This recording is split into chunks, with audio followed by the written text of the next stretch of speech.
شخصی انفرادیت اور بڑوں کا احترام، معاملہ کیا ہے؟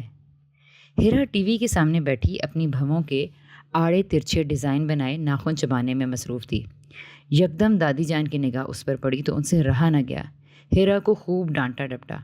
پہلے تو ہیرا جھینپ گئی، پھر سب کی موجودگی میں اپنی شرمندگی چھپانے کے لیے ہنسنے لگی۔ دادی جان نے ہیرا کی اس حرکت کو گستاخی گردانا اور سیخپا ہو گئی۔ اب تو ہیرا کے ساتھ ساتھ اس کی ماما شازیہ بھی ان کے غصے کی لپیٹ میں آ گئیں۔ نہ جانے آج کل کے بچوں کو مائیں عزت کرنا کیوں نہیں سکھاتی؟ مجال ہے چھوٹے بڑے کا لحاظ کریں۔ ایک تو ناخن چبانے جیسی گندی حرکت اور اوپر سے ڈھٹائی سے بزرگوں کے سامنے ہنسے جا رہی ہے۔ مجال ہے جو ماں نے کبھی کچھ سمجھایا ہو۔ آنٹی جی، ایسی بات نہیں ہے، بچے آپ کی عزت کرتے ہیں اور میں انہیں بتاتی بھی رہتی ہوں۔ لیکن شازیہ کے الفاظ تو بیچ ہی میں رہ گئے، جبکہ ہیرا نے منہ میں کچھ بڑبڑاتے ہوئے وہاں سے کھسکنے میں ہی عافیت سمجھی۔ یہ کیا بڑبڑ کر رہی ہو تم، بدتمیز؟ دادی جان نے تیکھے انداز میں ایک اور جملہ کسا۔ کچھ نہیں، ہیرا ممیاتی ہوئی آواز میں بولی، مگر دادی تو جیسے کچھ سن بیٹھی تھیں۔ ان کے خیال میں یہ پہلے سے بھی بڑی بدتمیزی تھی۔ بول، کیا کہہ رہی تھی؟ کس کی عزت کرنے کی بات بڑبڑا رہی تھی؟ ہاں بولو، بتاؤ تو ذرا، میں بھی سنوں آخر۔ ایک ہی منٹ کی بحث و تکرار کے بعد شازیہ کی ممتا بھی جاگ اٹھی۔ بولی، آنٹی یہ کیا بچی کے پیچھے پڑ گئی ہیں؟ جاؤ ہیرا بیٹا، آپ جا کر ہوم ورک کرو۔ ہیرا کو کمرے سے باہر جاتا اور شازیہ کو انہیں مکمل نظر انداز کر کے دوبارہ موبائل پر مصروف ہوتے ہوئے دیکھ کر غصے میں لال پیلی ہو گئی۔ اس وقت تو یہ بات دب گئی، مگر گھر میں کئی دن تک اس بات کی وجہ سے ٹینشن کی فضا بنی رہی۔ دادی جان نے اپنے بیٹے وسیم کو شازیہ کے بارے میں کافی کچھ کہا اور یہ بھی کہا کہ تم نے بیوی بچوں کو بڑی ڈھیل دے رکھی ہے، بہو صاحبہ بچے بگاڑنے میں لگی ہوئی ہیں۔ اس گھر میں تو کوئی تمیز تہذیب نام کی چیز ہی نہیں، آوے کا آوا بگڑا ہوا ہے۔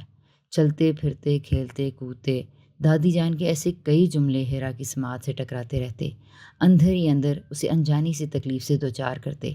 ادھر ماما پاپا کے کمرے میں سے تکرار کی آوازیں معمول بن کے گھر کا ماحول خراب کیے رکھتی۔ آنٹی آخر ہمارے معاملات میں کیوں دخل دیتی ہیں؟ میں تنگ آ گئی ہوں۔ بچے دادی کی موجودگی سے خائف رہتے۔ شازیہ ایسی کئی باتیں اپنے ہسبینڈ سے ڈسکس کرتی۔ وسیم مختلف باتیں جواباً دہراتے۔ وہ میری ماں ہیں، میں انہیں کچھ نہیں کہہ سکتا، تم خاموش ہو جایا کرو۔ کیوں بحث کرتی ہو تم سنتی کب ہو کسی کی؟ 1000 بار سمجھا چکا ہوں کہ آگے سے مت بولا کرو۔ ابو بھی کل تمہاری شکایت کر رہے تھے مجھے۔ تمہیں چاہیے تھا کہ ہیرا کو سمجھاتی کہ وہ دادی سے معافی مانگ لے، لیکن تمہیں کون سمجھائے؟ یہاں تو تم سے زیادہ کوئی عقل مند ہے ہی نہیں۔ بہت تنگ آ گئی ہو نا، تو کر لو اپنا بندوبست۔ ہیرا گھر کے اس ٹینشن والے ماحول کی وجہ سے سخت ذہنی تناؤ میں رہنے لگی۔ معصوم ہیرا کا ذہن کئی سوالوں میں الجھا رہتا۔ ناخن چبانا کیا اتنی بری بات ہے؟ ڈانٹنا بھی تو بری بات ہے۔ میرے ناخن چبانے سے دادی جان کو کیسے درد ہوتا ہے؟ ماما مجھے طریقہ کیوں نہیں سکھاتی؟ دادی جان کو کون سا طریقہ پسند ہے؟ عزت کیسے کرتے ہیں؟ دادی ماما کی باتیں بابا کو کیوں بتاتی ہیں؟ بابا دادا دادی کی باتیں ماما کو کیوں بتاتے ہیں؟ میں اتنی بری کیوں ہوں؟ میری وجہ سے لڑائی ہوئی، اس لیے میں گندی بچی ہوں، میں عزت نہیں کرتی۔ میں عزت کیسے کروں؟ میں اب ناخن نہیں چباؤں گی۔ ایک دن بابا بھی تو اپنے منہ سے ناخن کاٹ رہے تھے، دادی نے ان کو کیوں نہیں ڈانٹا؟ ماما پاپا سے باتیں کرتی ہیں تو پھر روتی کیوں ہیں؟ بابا بھی گندے ہیں، ماما کو ڈانٹتے ہیں، وہ دونوں بھی لڑتے ہیں۔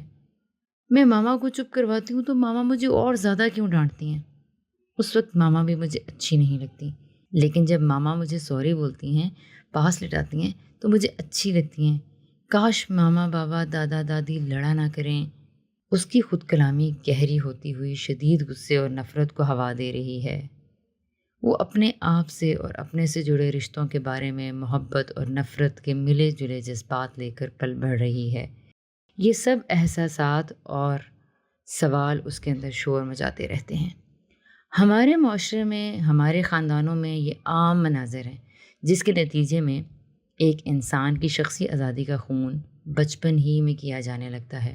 بے اطمینانی، بے چینی، مایوسی، شدت پسندی، الزام تراشی، نفرت، ہیجان انگیزی اور جذباتیت کا کلچر فروغ پانے لگتا ہے۔ در حقیقت مسئلہ ہے کیا؟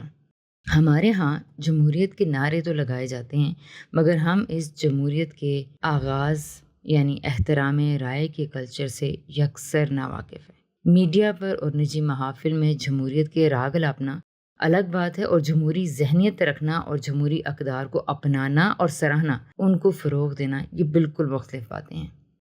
اس پیچیدہ مسئلے کو سمجھنے اور سمجھانے کے لیے چند سوالات سامنے رکھنا چاہوں گی، جو شاید یہ سوچنے پر مجبور کریں کہ قومی سطح پر جمہوریت کا ظہور گھروں میں بچوں اور معاشرے میں انسانوں کی منفرد شخصیات کے پروان چڑھنے کے عمل کی آزادی کے بغیر ممکن نہیں۔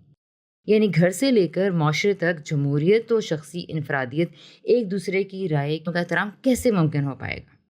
مثلاً عورت شادی کے بعد جاب کرے گی یا نہیں، سسرال کے ساتھ رہے گی یا الگ، اپنی پیشہ ورانہ صلاحیتوں کو دینے کے لیے وقت کب اور کتنا نکالے گی بھی یا نہیں، شادی کے کتنے عرصے کے بعد میاں بیوی بچہ پیدا کریں گے، کرنا چاہتے بھی ہیں یا نہیں، بچے کی FSC کے مضامین ابا کی مرضی کے ہوں گے یا ان کی طبیعت کے ملان کے مطابق، بچوں کو نوکری کرنی ہے یا بزنس، بیٹا اپنی اماں کی بھانجی سے شادی کرے یا یونیورسٹی میں جس سے 2 سال سے انڈرسٹینڈنگ چل رہی ہے۔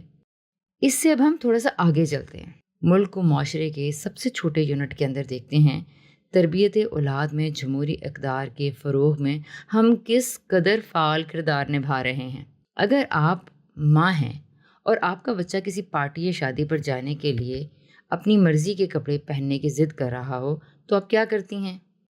اگر آپ کا بچہ ٹی وی پر اپنی مرضی کا چینل دیکھنا چاہ رہا ہو جبکہ والد محترم کی دلچسپی سیاسی گفتگو ہونے والے پروگرام میں ہے تو کس کی خواہش کا احترام کیا جائے گا؟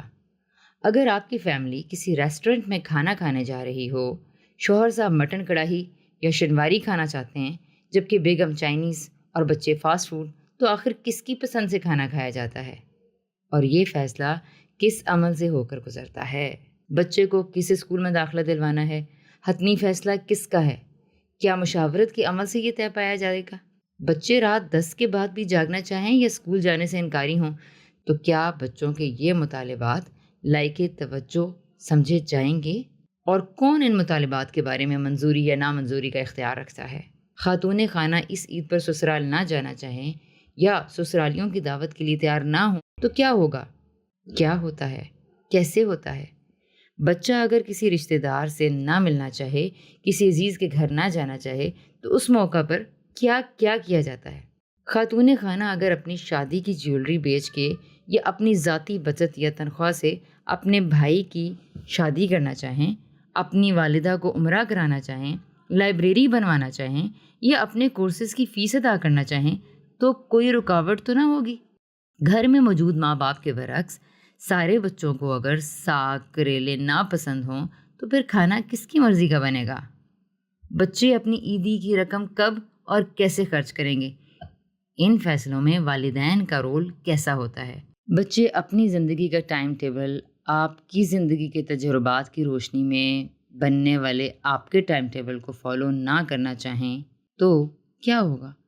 وہ 4 بجے قاری صاحب کے پاس ناظرہ پڑھنے کے لیے تیار نہ ہوں اور شام 6 کے بعد گراؤنڈ میں سپورٹس کرنا چاہیں تو ان مسائل کا حل آپ کے گھر میں کیسے نکلتا ہے؟ زوجین میں سے اگر کوئی ایک تھکن، سٹریس یا ذہنی الجھنوں کے باعث یا بغیر کسی وجہ کے اگر اپنا جسم اور روح اپنی انرجی دینے سے معذور ہو یا تیار نہ ہو تو رات کس کی مرضی سے کٹے گی، کیسے کٹے گی اور اس کے نتائج دن کی روشنی میں کیا ہوں گے؟ یہ جبر و استبداد پر کھڑے ہر معاشرے کے سوالات ہیں۔